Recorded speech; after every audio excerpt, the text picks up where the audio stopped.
Yes, we are here, guys. We are live and direct. People have been waiting. Sorry for the delay, guys. Sorry for the wait. But listen, man, welcome to another episode of Rio Presents, brought to you by our partners, Crafted. You can see one dingling from my neck here, still wearing it, representing as usual. Listen, guys, we was expecting to actually announce, well, the club to announce who the actual manager was going to be, but that's been delayed for a little while. So listen, we said we were going to go live anyway. So, true to our word, we're here. And we're expecting the club to announce Michael Carrick as the interim manager until the end of the season. That'll be at some point today. It might even be while we're here on live, actually. But listen, we'll just wait. Well, we're going to unpick that. Michael Carrick is going to be the guy. His team, I think, it's just the little details of who and what and where on his team and his staff, how they're going to go in it, etc. Those little fine details are getting sorted out. But there's that's interesting chat that we can get into later with his coaching staff. But there's loads of you getting in touch. We can see loads of you in the comments, guys. Keep throwing your questions in because we're going to stay here for as long as we can, answering loads of questions. And if the announcement gets announced while we're on, we'll jump straight into that and we'll discuss that. But Joe and Steve Howson, my usual two sidekicks, are here with me as usual, guys. Busy week. Mate, it's a busy week for you guys. I don't know if you're going left. I don't know if you're going right. I don't know what's going on. I can't see the excitement from you guys. You know what I mean? I'm coming in more excited than the both of you. But before we carry on and we pick out Manchester United and see what's going on at the Horror Club, I want to give a massive shout out to everybody who's live with us today in the comments. Your subs the other day were fantastic. The notifications have come in. We will be reading your comments on this show. So please make sure you get them in all the time. Rio's going to respond to some. Steve's going to respond to some. I'm going to laugh at some. And we're going to have a good show. Ain't that right, Steve?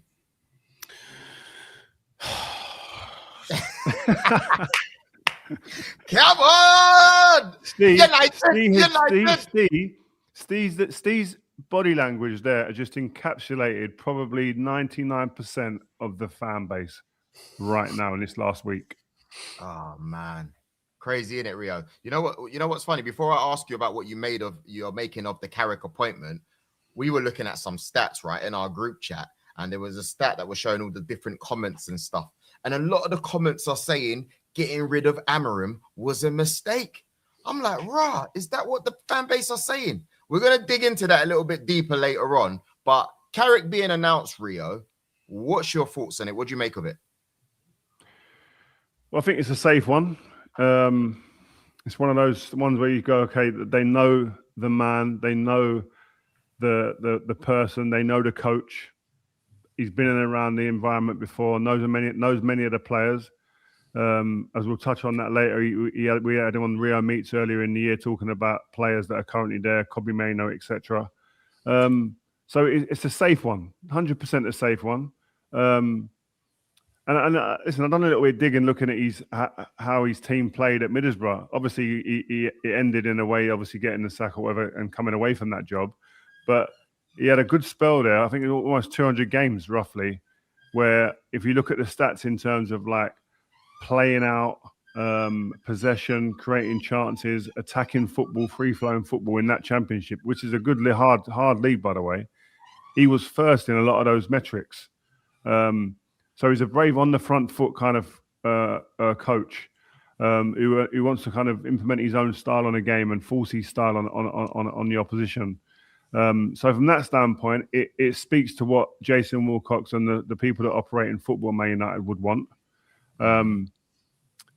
And I think what a lot of people are going, oh, it's a job for mates, and what type of, I've seen people say, what type of appointment is this? There's no plan, etc. Well, sometimes you can't plan when you've been forced into a position and you just make a decision and go, right, because of what we've seen there, what we've heard, we're not happy he's going. There's no plan for anybody else. So you've got to get what's best in play that's live. And Michael Carrick would put himself at the front of the queue, I'm sure, and go, listen, I reckon I can come in and do a good job at Manchester United. Now, will he or won't, that remains to be seen.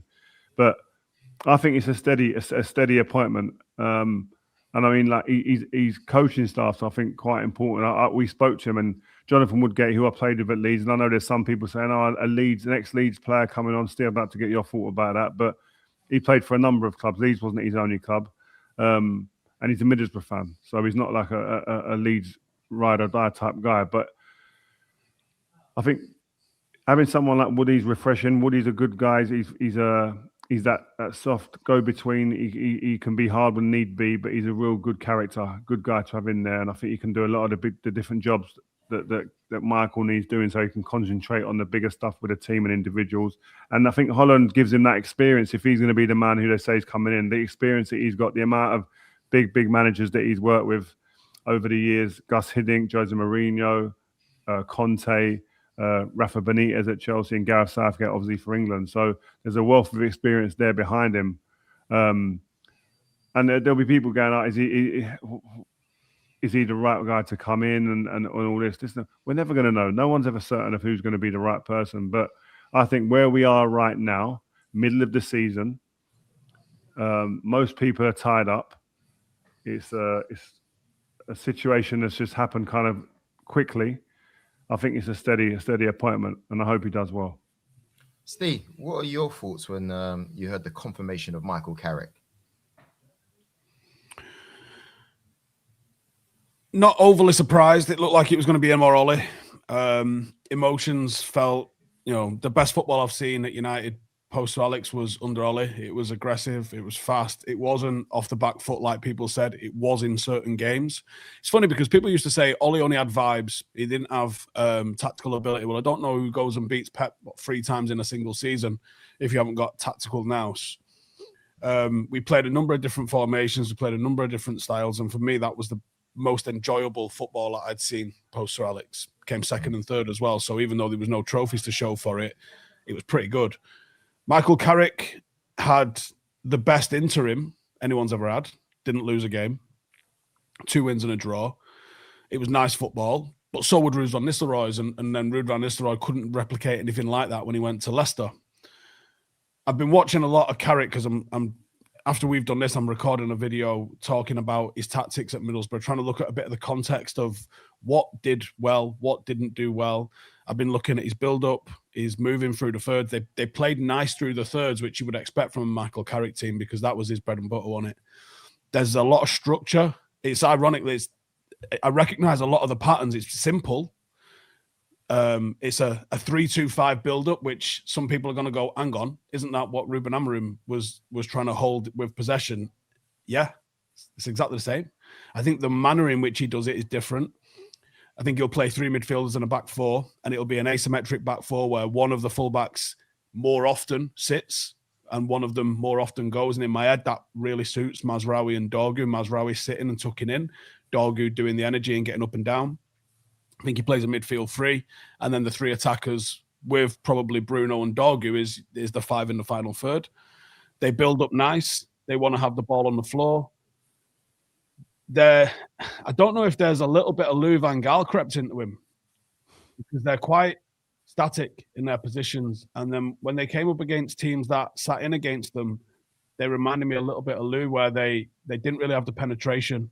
But I don't know how much of that is down to the personnel at his disposal at Middlesbrough and how much of that is what Carrick wanted to coach into them. They struggled against low blocks and they struggled against the press. But trying to be fair to Michael Carrick, I don't know how much of this is what he's coaching versus the reality of the players that's in front of him. Yeah, I'd agree with that as well. He's going to find I'd agree with that, Steve. I think that's a good point, Steve. Steve's last point there is a massive point. Is it down to his coaching or is it just down to the level of player that he was coaching? And I think that will be something that we'll be telling in the coming weeks, months, while he's coaching the team at Manchester United. One thing I would say, which I think is quite a telling point, is hopefully it's a good indicator of how he was doing it with his brother. Tom Cleverley and Wayne Rooney have both said to me on separate occasions how well coached and how difficult these teams are to play against. And again, I know it's a championship, but it's still, he's obviously setting himself apart and then giving himself a reputation in that league as he sets a guy who sets his team up very, very well, very efficiently, and very difficult to play against in that league. Can he transfer it to the Premier League will be the question that we need to see answered. But I was quite happy when I heard that about Michael, because obviously the way he plays football, and it's not always the same, is it? It's not always that because you're a thinking type footballer that's going to be replicated as a manager. It's not always the case. I think a lot of the time it is, I would argue that, because when you see a Gattuso team, you know what you expect. I think people really do embody a lot of it. I mean, I think the exception is probably Ollie. You don't know what you're really going to get there, but I think when you look at a lot of managers, it reflects. Yeah. You're right in that sense. In terms, definitely personality-wise and character. Yeah. In terms of tactical, the way they played tactically, I was more referring to. I think with Carrick, he is that guy who thinks and wants his teams to play. But he was that guy. He was always on the think, head on the swivel, picking up positions that were just a little bit different from the normal centre midfielder or a holding midfielder, because he was thinking of 2 or 3 shots ahead. And you'd like to think in his coaching methods, that's what he's probably thinking. But no, and the other interesting point about him is how he's going to manage players in there that he knows now, because he's been gone a while and there's a different type of probably personality, character, confidence within a lot of those players that what he left. And it's going to be interesting to see how he either tries to rebuild a number of those players or they carry on in the same vein. I think Kobbie Mainoo is probably one. His name comes up every time there's any discussion about Man United managers. But most managers have had their fingerprints on him at some point who are in and around the job at the moment. So, and he was on the show when he's talking about Kobbie Mainoo and saying like he's one, because he's a homegrown talent. You want that player within your team. He knows how the system works at the club. He's been through the whole system, the academy, etc. That the history of the club demands that you have a player like that within the team. And with the ability that he's shown, Michael Carrick said he thinks he should be in and around it. Now we'll see. And now he's got the manager, he's got the reins. We'll see. Everyone watching right now, this is Rio Presents. You're joining. It's all going off. Joe, can I just say something here, though? Go on, mate. We've appointed Darren Fletcher as an interim for 2 games. You had to kind of do that just because you had 2 games right on your doorstep and no manager. And you do want to interview some people and you do want to have a bit of an idea. Now, I think that INEOS, the club, dropped the ball here a little bit. Have they not got like a constant live list of what happens? Like this is just good planning. Like good companies, like what if our CEO gets hit by a bus tomorrow? What next? Like, why have United not thought, if Ruben Amorim has to go, who is our live top 5 that we can get immediately? Because I can't imagine Michael Carrick was at the top of that list. And Real Madrid yesterday relieved Xabi Alonso of his duties. Manchester United put ourselves, rightly or wrongly, but we do, put ourselves at the same echelon as Real Madrid. Now, loads of people watching this are going to go, you're not the same echelon as Real Madrid. I agree with you, but I think Manchester United see themselves as the same as Real Madrid. Do you think Real Madrid are going to wait until summer before they appoint someone? No, because Real Madrid are serious. I think Michael Carrick is a safe appointment, and I'm not against the appointment of Michael Carrick as an interim. If you've identified someone, I would love it if the club came out and went, we know who we're getting. He's agreed to come. He's in a job that he can't get out of until the end of summer. Michael Carrick's the man. Until then, I'd go, that feels like we've got our ideas together, but it doesn't feel like that. It feels like we've just decided to appoint Michael Carrick today, gone, oh, right, 9 o'clock tomorrow, we'll start looking for a real boss. That's backwards. That's not how a serious club operates. Do you think Perez is going to leave Arbeloa in charge till the end of the season and then start thinking about who to get? No, he's made 4 phone calls this morning. He knew from October, Steve. They were saying that I read that the exit plan for Alonso was in October when they lost against Atletico. I thought, wow, like they don't mess around. You've seen it when Rafa Benitez got sacked. Even if you're looking at Chelsea, I think Chelsea knew that at one point Rosinha was going to be the option. They knew, so that's why they haven't taken long. Do you know? I think that's a really good point you've raised there, Steve. And I think that is a top business that works like that. The top businesses work with plans in place for if, buts, and maybes. If something happens, if there's a big problem in the company at any level, they have a situation that can be sorted out immediately with what's put in place in a plan. Brighton are very similar. I hear that Brighton have like all the football positions on the pitch, off the pitch, 1, 2, 3 in terms of the person in the job, second person if that person leaves, and a third just in case, just as a backup. And that's what I heard that they have in place if anything happens, like you say, just out of the ordinary. off the cuff something could happen, and the next day they've got to make a big decision. They're not fighting and scrambling for data to find out who's good and who's not, who's available. It's all there waiting, ready to just activate. That's a club that's well driven and well run. And if that hasn't happened at Manchester United, I would be disappointed, because I think that is good practice from any business, not just a football club. I'll tell you what, Rio, they're not organised to do that. But listen, before we carry on, transfers, they came out and said that we're not going to make our plans haven't changed for any signings in January unless a rival bids for one of our targets. Then we're not going to change anything. That's reactive. That isn't forward thinking. You can't look at this squad and be like, that's bang on. Let's just call it as it is. But at the same time, I wouldn't really be happy if the club was making signings knowing that there's another guy going to be in charge in 6 months. Like, it's just it's not good enough. Where are you, Steve? With because you're in and around a lot of the fans, and you are Mr. Man United in terms of like you are like a newsreel. You and your channel.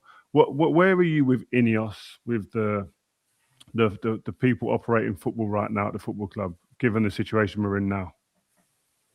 I refuse to accept that they're the same as the Glazers, because I think the Glazers genuinely do not care whether we are successful or unsuccessful as long as we keep paying their check at the end of the season.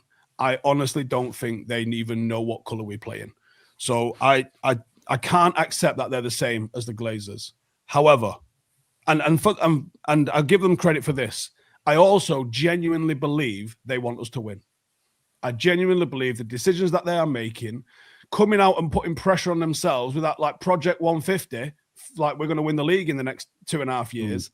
Has that been reset? Like, I think coming out and putting pressure that you didn't need to on yourself, coming out, making the changes to Carrington, coming out and saying that we want this world-class venue, coming out and talking about the success, the Champions Leagues, the league titles that we want to win, that tells me. I'm also putting football people in place, not people who work for JP Morgan Chase, putting football people into football jobs. But that doesn't mean that I don't think that they've made mistakes. They made mistakes in getting rid of the ex-players charity thing, which cost us 40 grand, which Sir Jim didn't even seem to know about. And Gary Neville had to sort of let him know, like, just put a night on, get Bruno Fernandes and put a dinner on. There you go. That's that 40 grand just raised in a simple night just by having a player host a dinner. Done. Like, it's wrong to be cutting off. Like, players of your generation don't need it. But lads that won a European Cup for Manchester United still had to work a 9-to-5 job from the 68 team. That's what that charity was there existing to support. So cutting that off, bad optics for 40 grand. You couldn't pay for good PR for 40 grand for that. That's ridiculous, setting that off. There's fiasco over season tickets, penalising people if they miss free games, making it really difficult to pass season tickets to your friends and banning people who do that. I'm not talking about touts because they can all die in a fire. I'm talking about people that just want their family members to take their tickets if they can't get to a game, making that really difficult to do. But then selling those exact tickets in my block, which last season was 41 quid. The club was then selling them for 300 quid. Not execs attached, no meal, nothing like that. Just high demand, scalp it. It's legalized touting, not on. So the optics of some of the things that, and also removing concessions as well. So if you wanted to take a 7-year-old, instead of it now being like discounted 20 quid, whatever it was, 66 quid to take a 6 or 7-year-old. You know what? I don't understand. I don't understand, Steve, and I can sense your frustration there, which would be represented by many, many fans. When you lay it out like that, it's just costs over costs over costs. And without, it seems to be a fault for the punter, for the person that comes. Let me land on this, Rio, because you're taking soup out of the dinner ladies, not allowed to have a scran at Carrington.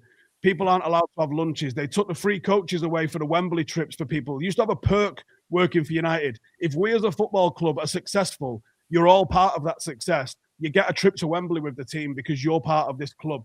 That's gone. We don't do that anymore. So all of those things, I understand that the club has to make a profit. But at the same time, we've just spent 30 million hiring and firing Ruben Amorim.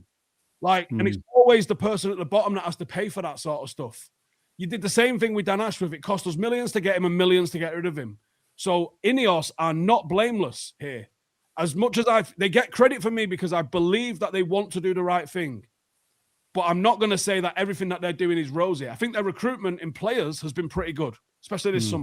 Pretty good. I'm pretty happy with the recruitment. You could argue we probably needed another midfielder. I don't think many people would argue against that. they've not been flawless, but they're not the Glazers. So See, I've got some frustration with them, and I think a lot of the stuff is like, speak to people, like just speak to you've got fan representatives. Have you consulted them about some of this stuff that you're doing? Because some of it is absolutely bonkers.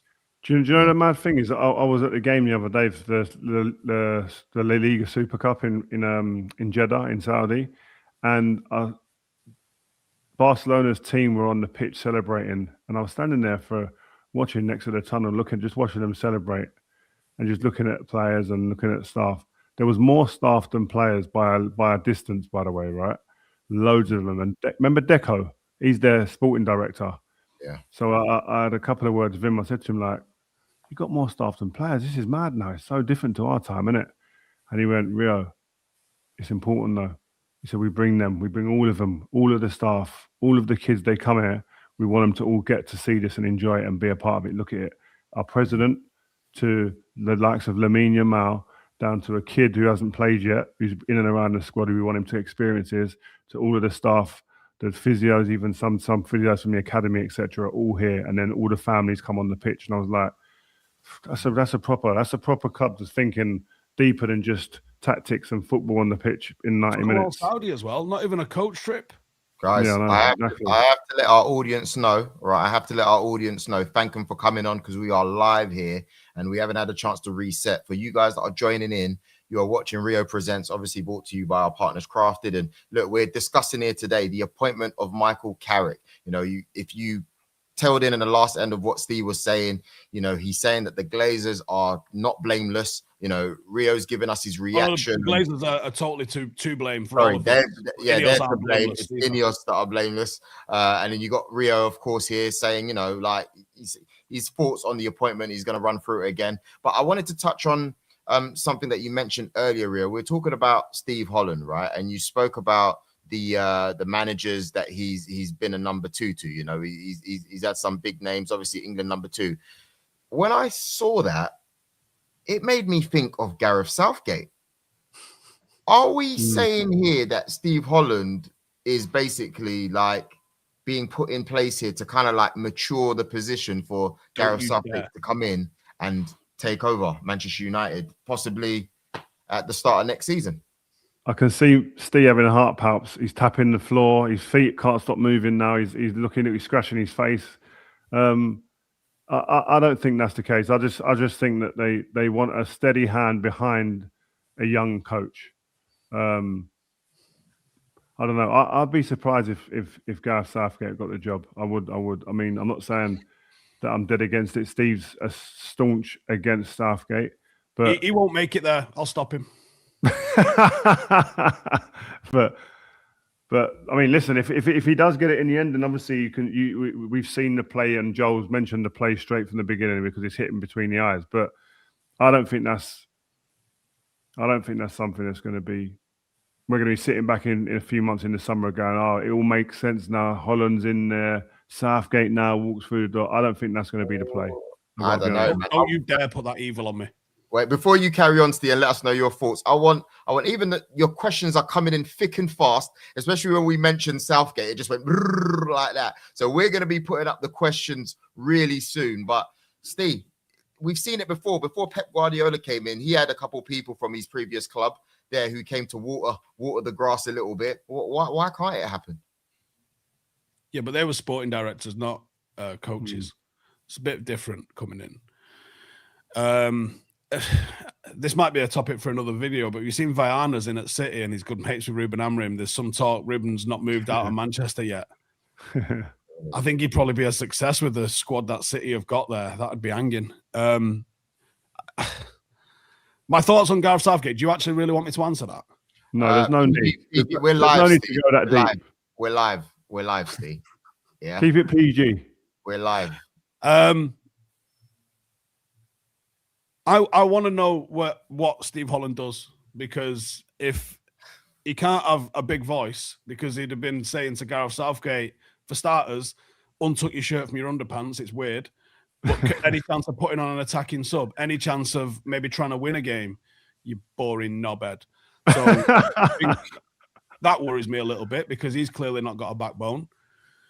Hopefully, he's maybe he thinks the same as Southgate. That you can't say, but you don't know. That's why I said I need to see. Maybe he sat there devoed, thinking we had such a great chance here, and if only this guy had a set of swingers, we might actually go and win something. So maybe that's the case. I don't know enough about Woodgate. I mean, yes, he played for Leeds. He also played for Real Madrid. He was damn good at Real Madrid as well, Jonathan Woodgate. Sorry, that's tickled me. Go on. He was good at Real Madrid. Jonathan What a Woodgate. debut. Is that where he got sent off? Yeah. I think he got own goal and sent off, didn't he? I think it was unreal. But you know what? The mad thing about Woody, if it's going to happen to anybody, Woody's probably one of your first picks for that to happen to because he can come back. He's got a big character. He'd laugh at himself and get on with it. And he was good enough player to get through it. He was a top player, Woody. Top player. Do you know what he'll be good for, Woody? He'll be good for the defenders there. Because there's no doubt in my mind he'll be on a training pitch going like, let's go for a few reps of some basic fundamentals that you guys are lacking in your game. Or I see it here and there, but not enough. It's got to be consistent. Do not ever forget this guys. Pardon? They're only here 6 months. Listen, you can do it. I could do it in a week if you want me to. But you know what? No. Just so you know, there's going to be some people on here that won't know who Jonathan Woodgate is. I played with him at Leeds. Played with him at England as well.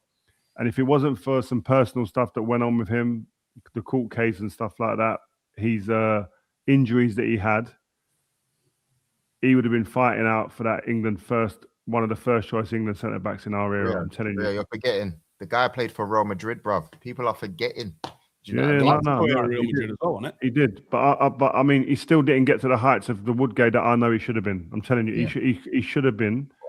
I'm telling you, fighting out for England's number one of the 1 and 2 spots in the England team in our generation because he was top.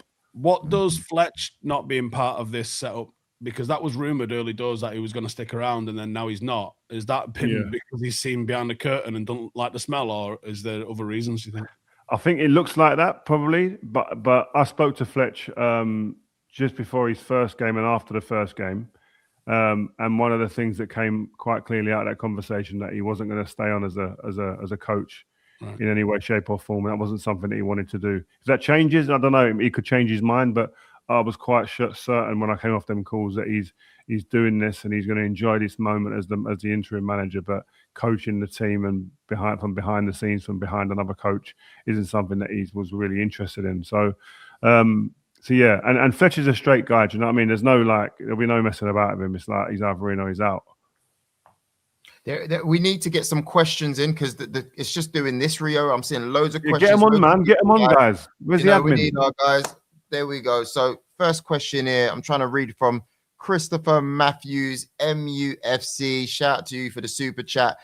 Does it speak volumes if Fletcher, after 2 games, isn't sticking around with Carrick? Like he has no faith in the squad? Rather go youth team. Woo! It's exactly what Steve just said.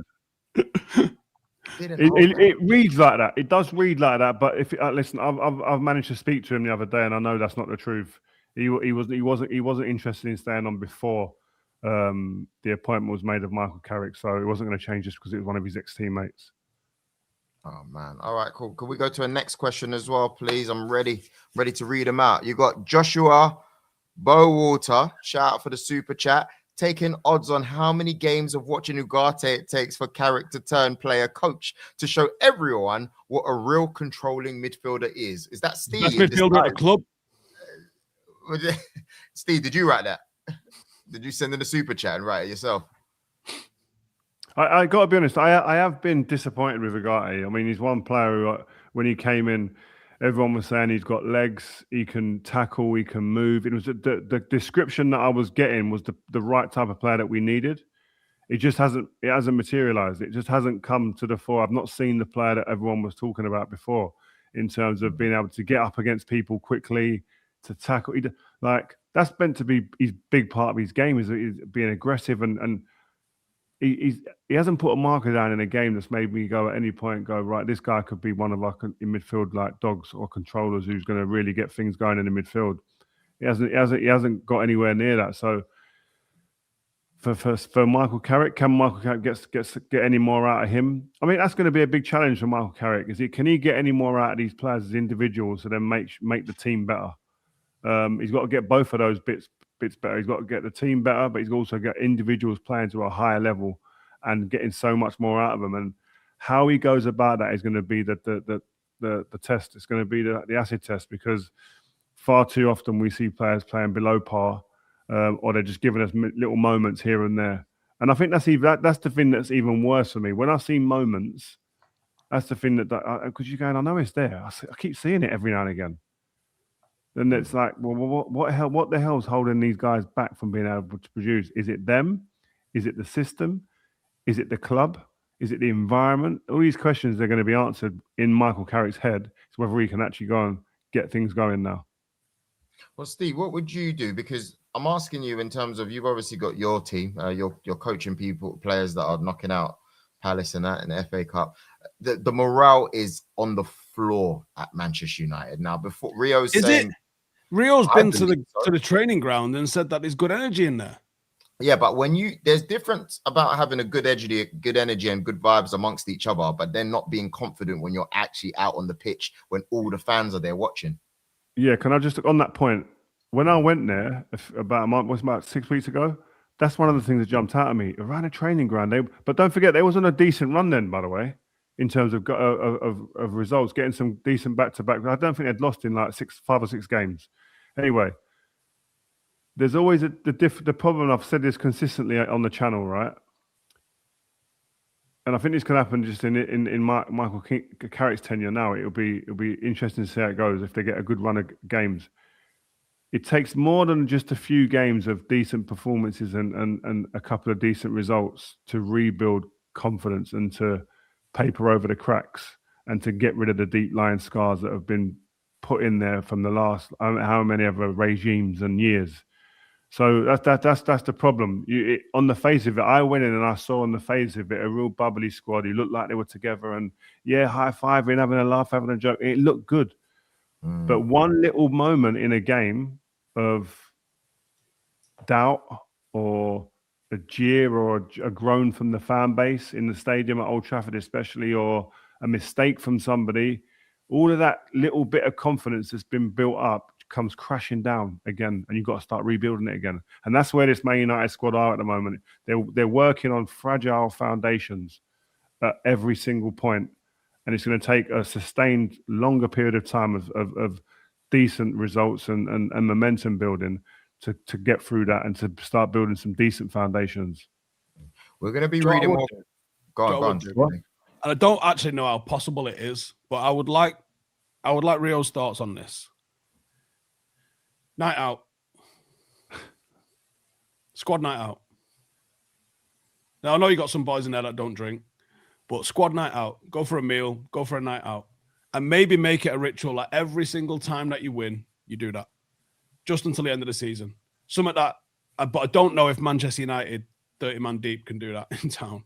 Like, I don't know if you need to maybe pick a different player. A man of the match has to host. Something stupid like that. Like, but every single time you're winning, just something like that takes the pressure off, makes the players laugh a little bit, like something along those lines. Because you can have all the sports science in the world, but the mentality, there's no science for that. I think sometimes human connection, taking the pressure off by that, like remembering, these are your workmates. It's football's different to a lot of industry.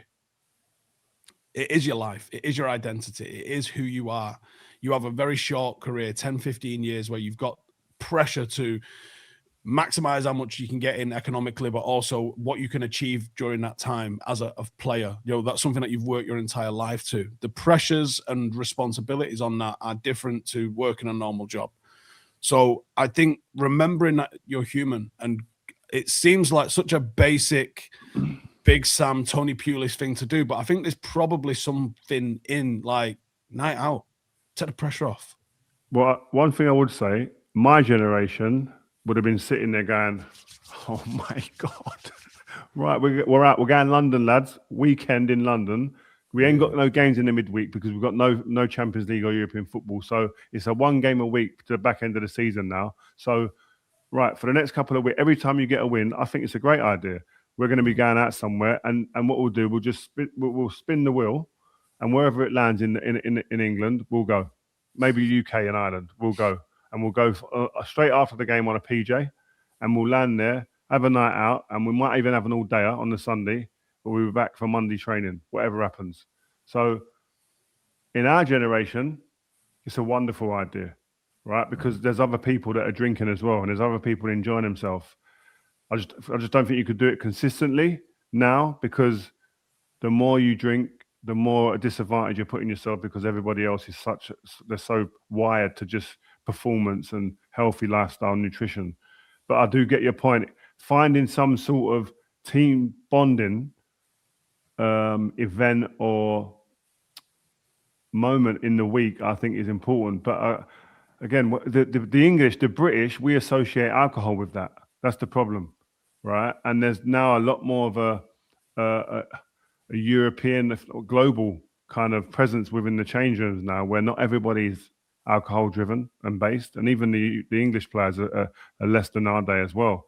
So you've got to find something else, and what that is, a team bonding. You're going to go paintballing. We went paintballing one year, and you know what? A reporter actually got in, a paparazzi got into the gig where we was at, and someone shouted, I think it might have been Berber or someone shouted, so that's the pap, look, he's got his camera out, and we ran in there and we all emptied our cartridges on him, just unloaded on him. He was devastated. But yeah, I'd love him to come forward. If he's on the chat somewhere, I'd love him to come and raise his hand. But yeah, like even stuff like that, do you know what it is? It's got to be stuff like going to the cinema or going to a comedy club or whatever. That's great, but you're not actually bonding. You're not talking. You need stuff that where you're going to be together, where you're going to have communication and you're going to do stuff together.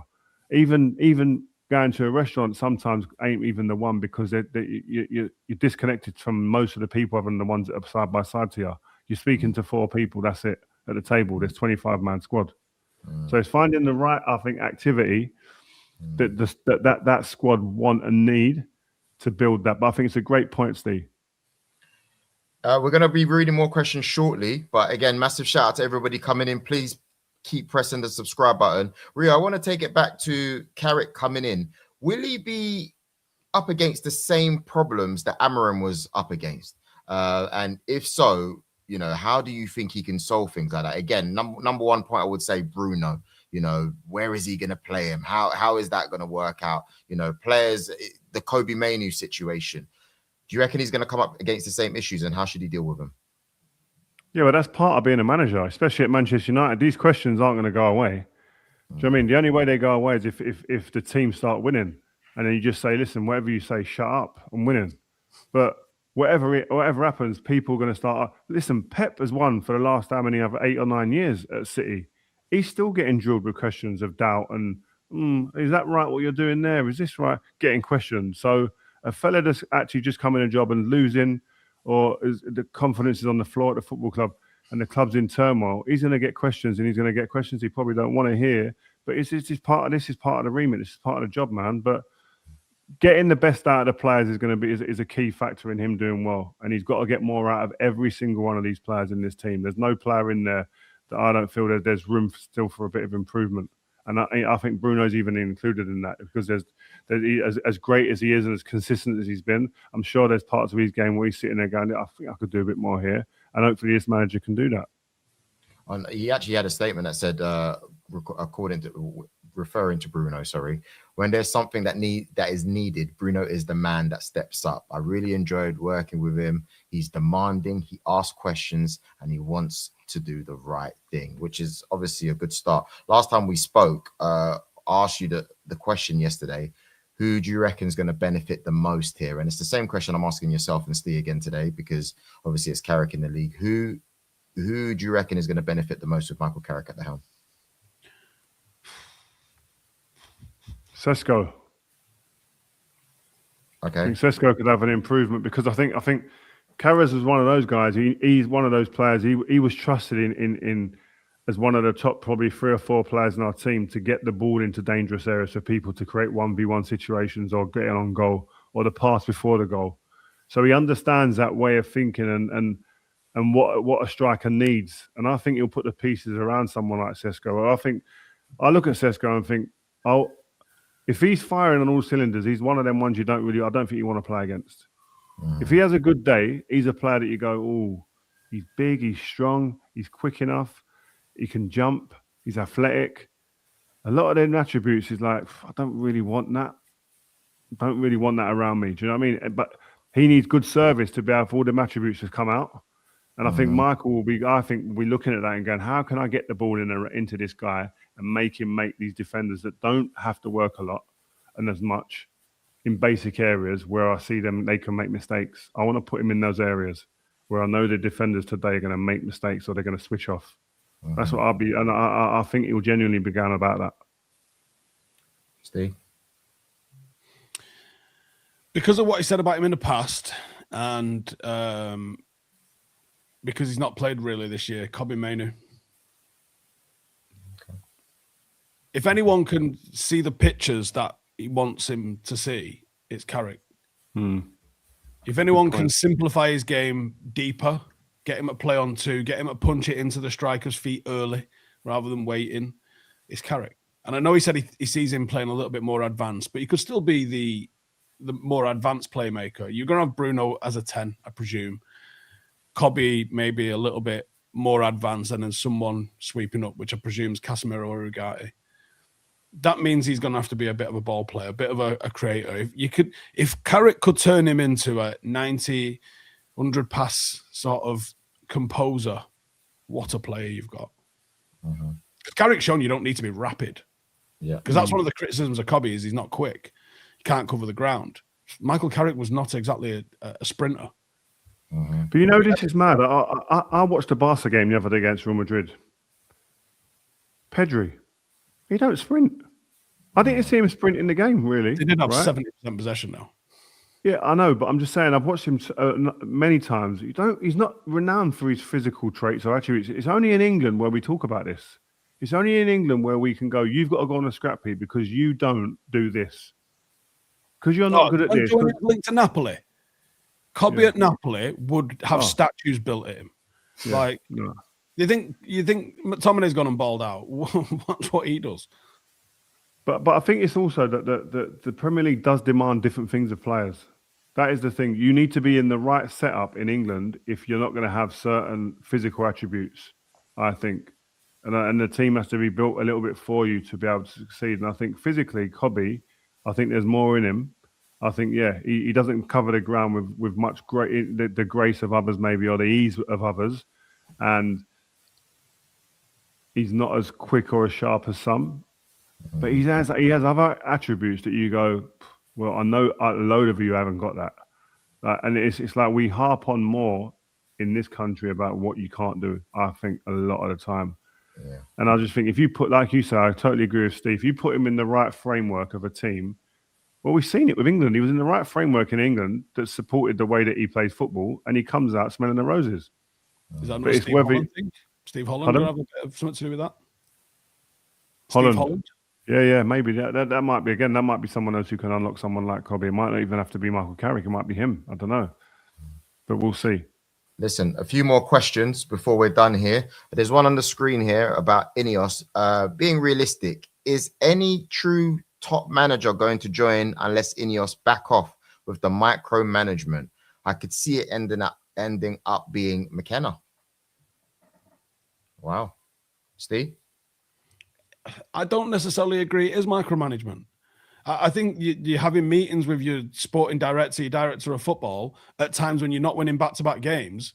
Stuff's coming up with like, have you thought about playing a back four because you haven't got the midfield you want to? Because that he would have said, I need these midfielders in. He said it to us in the summer. Like, we was asking him about how he's going to play these midfielders. He literally was like, well, yeah, if we get the midfielder, and you're like, right. So he clearly didn't get the midfielder that he was after, but he considered to play the same shape. So if your boss is saying, like, I think we're probably better suited to playing a back four, and we are probably, then I don't think that's micromanaging. I think that's a normal, healthy conversation that you're having. Simple. I really can't get my head around this, right? And I think it's just people just being like looking for excuses and just trying to find someone to blame. And I think like at the moment, Jason Wilcox is that guy, because a director of football or a head of football operations or whatever, however you want to put it, right? So the job title, the person's overseeing the manager basically, right? And all the football things that go on around it. If he can't have an open and honest and frank conversation with the manager of the football club that he's chosen to come in with, then no one can. Like, what is he meant to do then? Is he meant to just write him an email once a month and just saying, listen, mate, I think I've seen the last 3 or 4 games. I think we need to maybe have a look at this. I don't want to step on your toes too much. I don't want to say too much, but maybe we could look at it like this and just tread on eggshells. No, that should be an open forum between those guys in that room to be able to go, listen, what was you thinking of there, by the way? Because that ain't why we brought you in. Come on, mate. Everyone else is getting appraisals week in, week out, or month in, month out. They're getting appraisals. Everyone gets it in every walk of life. Why can't a football manager get that? That should be something. I would request that. I would want that. Meddling and honest, frank, open criticism and constructive criticism and criticism with actually solutions maybe thrown in there as well. I would be saying, I need more. Come on, give me more. It's not Woodward, is it? If Woodward sat you down and was like, have you thought about playing this? I'd be like, have you thought about pissing off? How about that? Yeah, exactly. Yeah, exactly. Jason's at least won a Premier League. Exactly. Like that makes him the only Premier League winner in the building. Yeah, it's true. It's true. And I don't buy all this. Like, oh, he shouldn't be saying this. Because he made a quote about saying like sometimes he feels like he maybe should have been a manager. Maybe the way that he looks at things and wants to talk to a manager should be wanting those conversations just to pick his brains a little bit and just to that little conversation might just spike a thought in Ruben's mind or any manager's mind. That's the way you have conversations. It ain't that you're going to take everything that's force fed down your throat or every suggestion, but there might be something in there that you go, oh, you know what? I didn't think of that. And it's just a different perspective on something that you're looking for to help you through a situation. And by no means, listen, we're sitting here going, there were many situations where somebody looking after the football club would have been well within their rights to go in there and go, listen, Mr. Ruben Amorim, what the fuck was that? It's a fact. There were some bad results in there. So to think that a director of football should be sitting in there and sitting in his lovely office, plush office, just maybe picking up the phone every now and again to the manager and talking to him is a load of rubbish. Martin Edwards stuck it on Fergie somewhere in 98. Did he, yeah? Fergie seen his arse and resigned. somewhere in 98. Asked him if he's took his eye off the ball, if he's still got the commitment, or if he's maybe a bit more interested in horse racing. So Fergie resigned. And then a couple of days later, he rescinded it. But I'll tell you one thing, I guarantee you, Martin Edwards would have been the manager's thoughts at some point through the season going, I'm gonna make sure I ram that right down his throat. Like, it's a reaction. You get whatever it is you say, the good ones give you a reaction. But no, listen, I think we should forward it just quickly before we go, man. As well, thank you guys for coming on and throwing in your questions. We're going to answer a few more before we leave. But I think also like what ifs. So if Carrick comes in, if he does well, do they give him the job? I think they will, right? But also if he doesn't go well, where do you go? And I'm saying if it doesn't go well, and I want it to go well, but if it doesn't, I think they've got to go. We've been in every eventuality. We've had the legendary names. We've had the experienced ones. We've had the up-and-coming coach, right? We've had all of those types of guys, right? We've had the hand pick as well by the manager. We've had the hand pick by Sir Alex with Moyes. We've had the local legend who's come in as well, Ollie. We haven't had a loon. Like Jose Mourinho wasn't the Chelsea Jose Mourinho or the Inter one at the time, right? Just a little bit, probably a shade off of that, right? We haven't had someone who's right at the forefront now, who's at the peak of their powers, who's won or who's actually coached a team and can really coach a team. And the one who can win, and we've seen him win in England, but we've seen him also in other countries as well, in Italy, and he's a loon, is Conte. And the other one who can coach a team, can coach life out of a team, can get players better, improve players consistently, and he's done it at various clubs, is De Zerbi. And he's a loon. And now I think this is that's a time where you've got to go, just because he's a lunatic, that doesn't mean he should be written off. That's just, he has to be managed.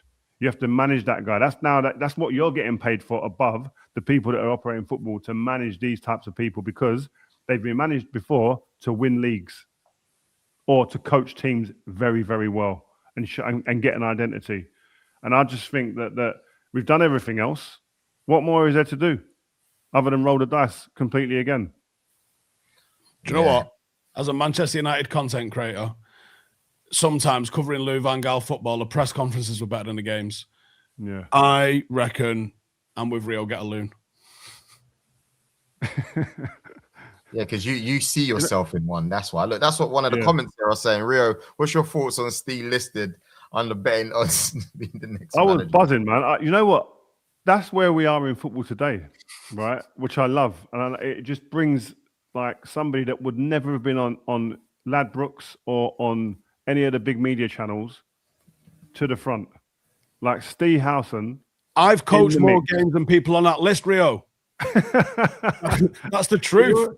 But you're in the mix. It's unbelievable to see, and I love it. And that's the world we're in right now, and I love it. And I love being in this space with you guys because of that. I love that shit. Yeah, Froggy Jones agrees. I lost my fiver on Howson at 200 to 1. Oh my no, it's next permanent. Okay. Still in. You're still in. Ria, are we good with questions, or you want to answer one more, or what are we saying? No, give us one more before we go. I know Steve's got a lot to do as well. All right, this is the last one.